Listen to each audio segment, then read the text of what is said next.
আসসালামু আলাইকুম সবাইকে। আশা করছি আপনারা সবাই অনেক বেশি ভালো আছেন। আলহামদুলিল্লাহ আমিও ভালো আছি। আজকে শুক্রবার, ভিডিওটা শুরু করেছি আমি সকাল থেকেই। সকালবেলা আজকে চাপটি পিঠা বানাচ্ছি। এই চাপটি পিঠাটা খেতে আমার কাছে অনেক ভালো লাগে। এটা আসলে চাউলের গুঁড়া দিয়ে করলে খেতে বেশি ভালো লাগে। তো চাউলের গুঁড়া নেই, তো আমি ময়দা দিয়ে করছি আর কি। ঝাল ঝাল চাপটি পিঠা খেতে ভালোই লাগবে। আজকে যেহেতু জুম্মার দিন, তাড়াতাড়ি দুপুরের খাবার খাওয়া হয়ে যায়। ফাইয়াজের পাপা নামাজ পড়ে এসেই খাবার খেয়ে ফেলে। তো বলছিলাম চাপটি পিঠা খাবে নাকি, তাহলে ঝাল ঝাল করে বানাই। ওয়েদারটা একটু ঠান্ডা ঠান্ডা আছে, খেতে ভালোই লাগবে। তো আমি ময়দা দিয়ে আজকে বানিয়েছি।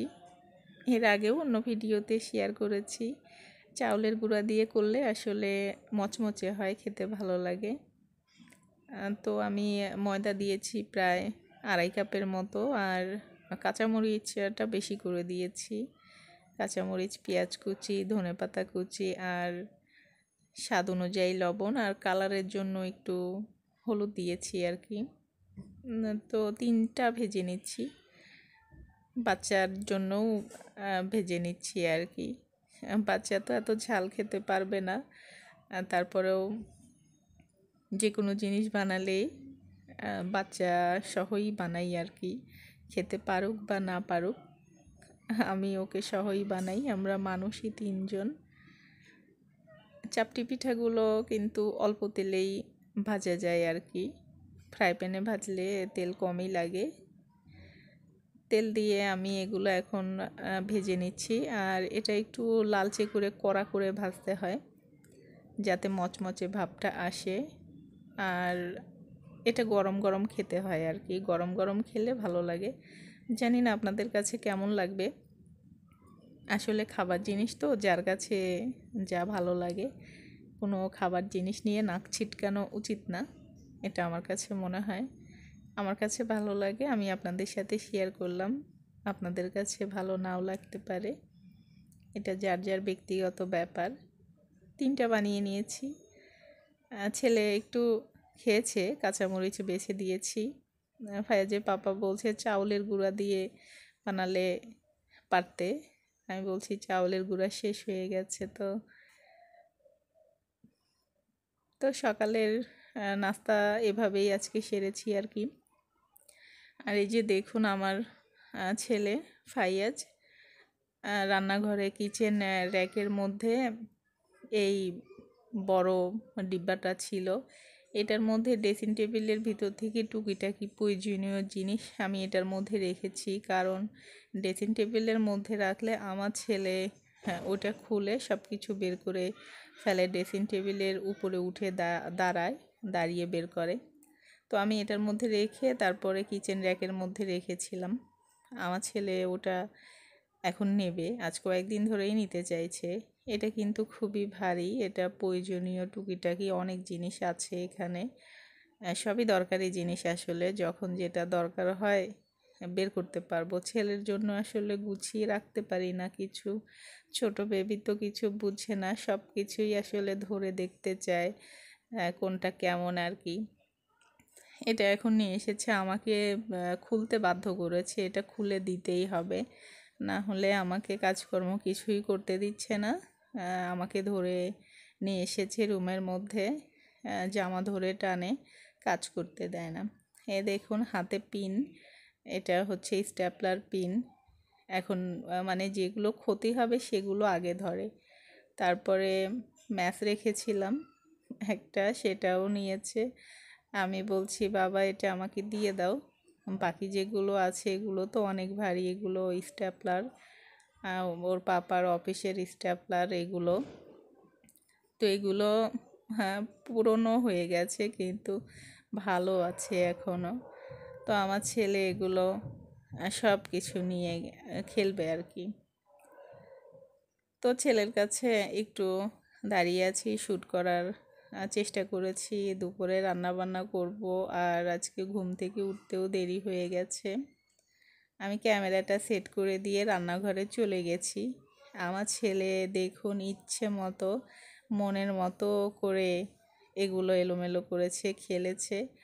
আমি ভুলে এর মধ্যে ভীম সাবান একটা রেখে দিয়েছিলাম, অর্ধেক নিয়েছি থালা বাসন পরিষ্কার করার জন্য, আর অর্ধেক একটা পলিথিনে রেখেছিলাম।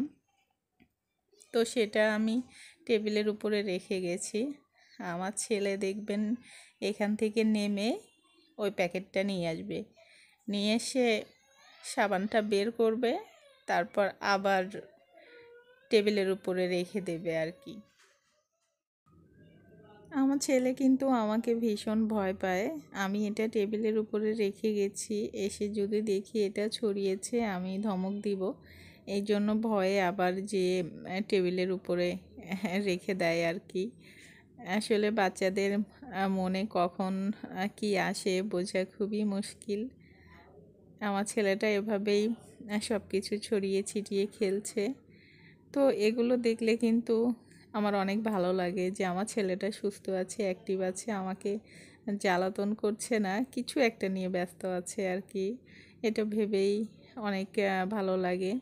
সারাদিন রাত দেখা যাচ্ছে যে আমি সব কিছু গোছাতেই থাকি সব সময়, কিন্তু সব সময় গোছালেও আমার কাছে অনেক ভালো লাগে যে আমার ছেলেটা খেলাধুলা করছে।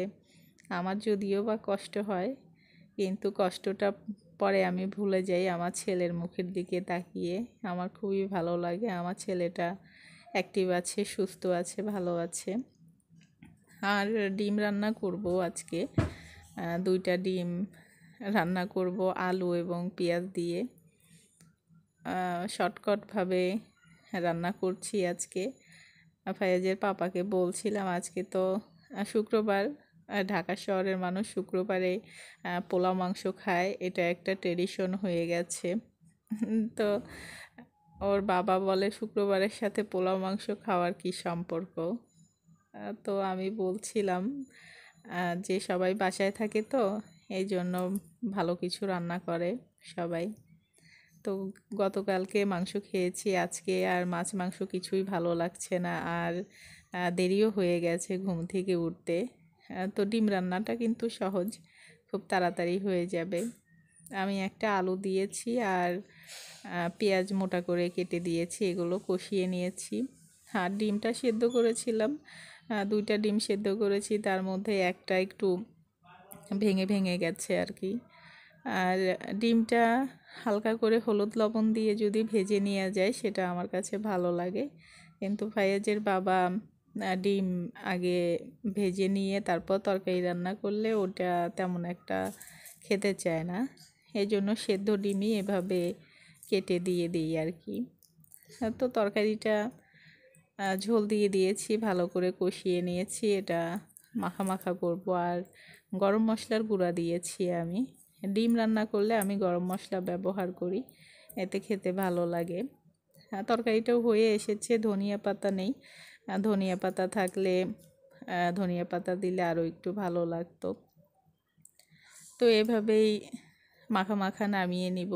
এই ছিল আজকে আমাদের দুপুরের একটা মেনু, ডিম আর কি।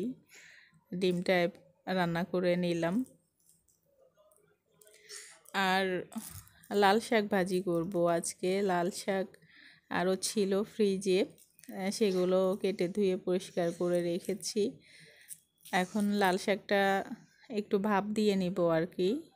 আগে থেকে ভাপ দিয়ে নিলে শাক রান্নাটা, ভাজিটা মজা হয় আর কি। আমি এভাবেই করি। শাক ভাজি আসলেও অন্যরকমভাবে কেউ করে কি না আমি জানি না। আর শাক ভাজিতে আমি যখন রসুন পেঁয়াজ দিই তখন একটু বেশি করে দিই, আর শুকনো মরিচ দিয়ে ভাজি করি লাল শাকটা। আর তেলও বেশি দিই শাকে, তেল আমার বেশি না দিলে আসলে ভালো লাগে না। তো শাকটাও সেদ্ধ করে নিয়েছিলাম, এখন শাক ভাজিটাও হয়ে গেছে। শাক ভাজি আর ডিম ভুনাই ছিল আমাদের দুপুরের মেনু। রাতের জন্য আলাদা রান্না করতে হবে আবার রাতের বেলায়। তো বিকেল থেকে বা সন্ধ্যার পর থেকে অনেক কাজ থাকে, থালা বাসন পরিষ্কার করা, আবার রুম ঝাড়ু দেওয়া, রাতের রান্না সারা, এগুলো টুকিটাকি আসলে থাকেই। তো কিছু সময় রিল্যাক্স করি, বাচ্চাকে সময় দিই, টেলিভিশনও দেখি একটু, তারপরে আবার কাজকর্ম করি। আসলে নিজেকে তো ফিট রাখতে হবে, নিজেরকে আনন্দিত রাখতে হবে আর কি। আর বাচ্চার জন্য শিং মাছ দিয়ে পুঁইশাক দিয়ে রান্না করেছি, হয়ে গেছে। এটাও অন্য চুলাতে পানি বসিয়ে দিয়েছি ফুটানোর জন্য। এই ছিল আজকে আমার ছোট্ট একটি ভিডিও। আশা করছি আপনাদের ভালো লেগেছে। বিদায় নিচ্ছি আজকের মতো। ভালো থাকবেন সবাই। আল্লাহ হাফেজ।